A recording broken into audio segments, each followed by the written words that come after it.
Hello YouTube. This is an update video on my upgrade from my workstation PC. I'm actually replacing the case.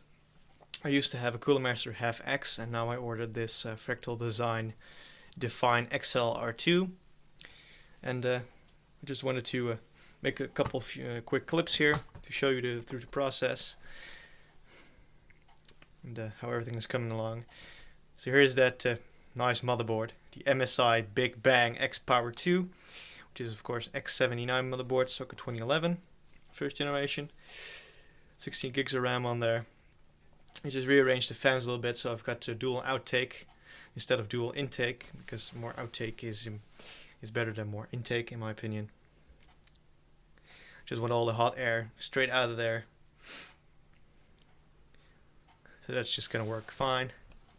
Opened up the hard drive cage here on the right. I removed the middle cage. I've got more space for the video card, which you don't necessarily need, but this also provides much more ventilation for the case, because ordinarily there would be a hard drive cage in here and the air would go through this quite thick metal here. You can see these small venting areas here. That's not really going to provide a lot of airflow. Just when it can blow openly into the case, that's a lot better in terms of configuration. Don't have any other fans installed currently. I will probably order some later down the road if the cooling is in the end not really adequate, but I think this should be fine. I might actually change the top fan to the other fan slot there if need be. Actually, yeah. But first I got to do some temp testing and see how the cooling behaves in this case, in this scenario. So that's just a quick view of the motherboard, and I'll catch you guys later in the next clip. Okay, so we're about 15 minutes later now. Got power supply installed, got some cables run. Hard drives are installed, SSD is in the top, one empty below it, and then the two hard drives. Two 1 terabyte drives, one contains my Hackintosh partition and the other one is data storage for my Windows environment. Got the fans hooked up to the fan controller on the back. The only real downside to cable management currently with this power supply is that I need to get an 8-pin extension lead. Annoyingly, the Denoxia case that I wanted to use for this build at first did have one of those, but I had to send that back, so that kind of sucks. Oh, and I forgot a screw on the motherboard. Okay, I'll fix that.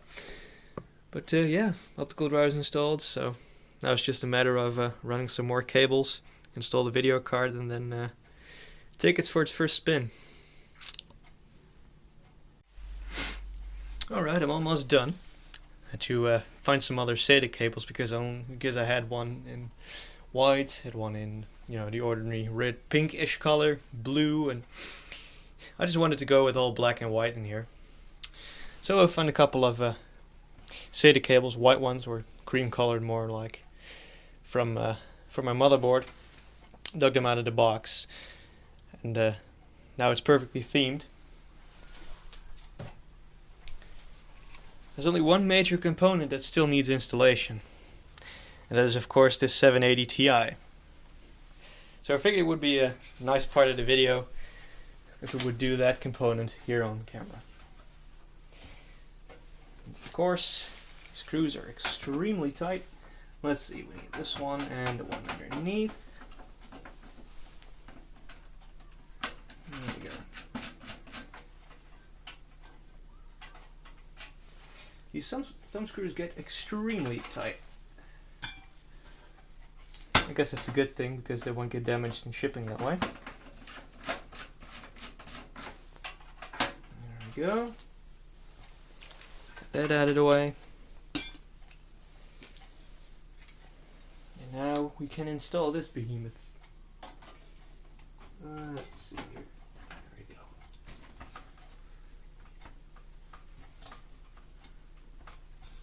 Let's see if we get a proper line up here.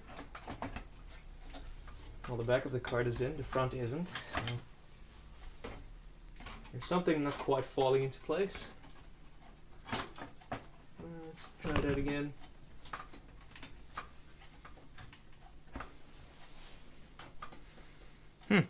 It's catching on something.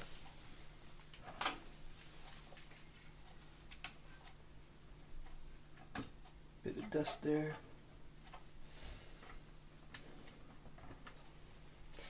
It should be fine.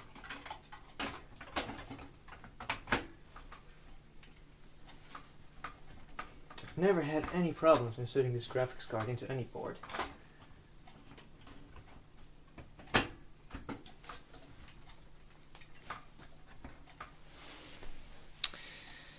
I'll retake this. Well, didn't have to retake the video after all. Turns out it got caught behind the board. It wouldn't actually push through. So it's not really an issue there. All we really need to do now is put back the thumb screws.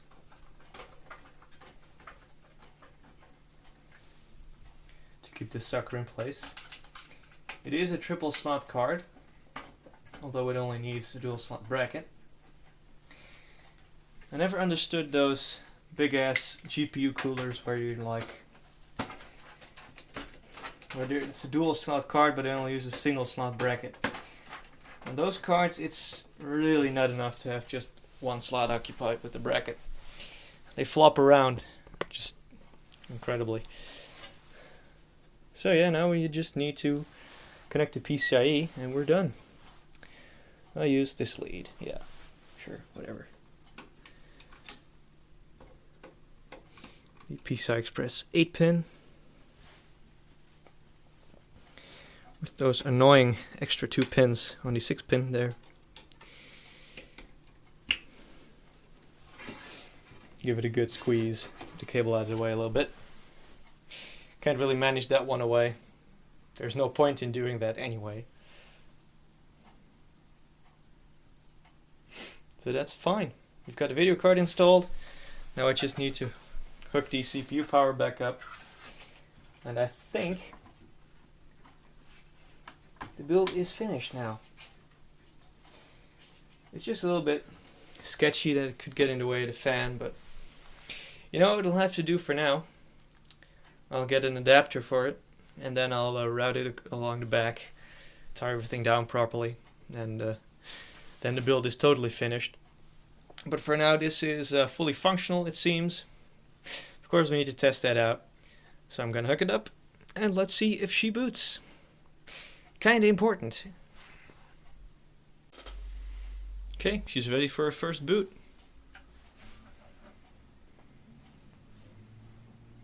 It's turning on. Let's see what happens on the display. That's the main display. There you go.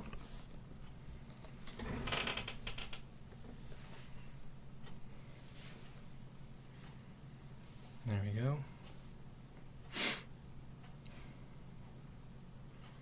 It's actually going to boot to the Hackintosh partition first. Okay.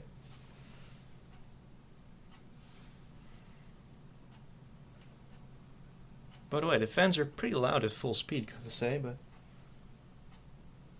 actually move a lot of air as well.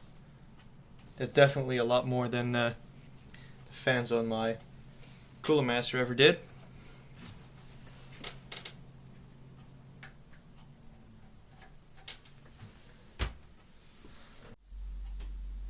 Camera suddenly cut out, don't know why,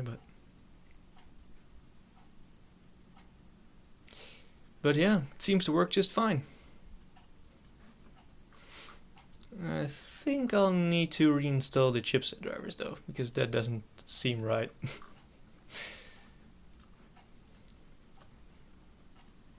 Yeah, I'll need some chipset drivers, but aside from that, everything seems to be working.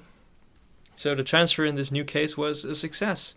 So now my workstation is in a proper case, the Define XL-R2 from Fractal Design. Hope you all enjoyed this video, and I thank you all for watching.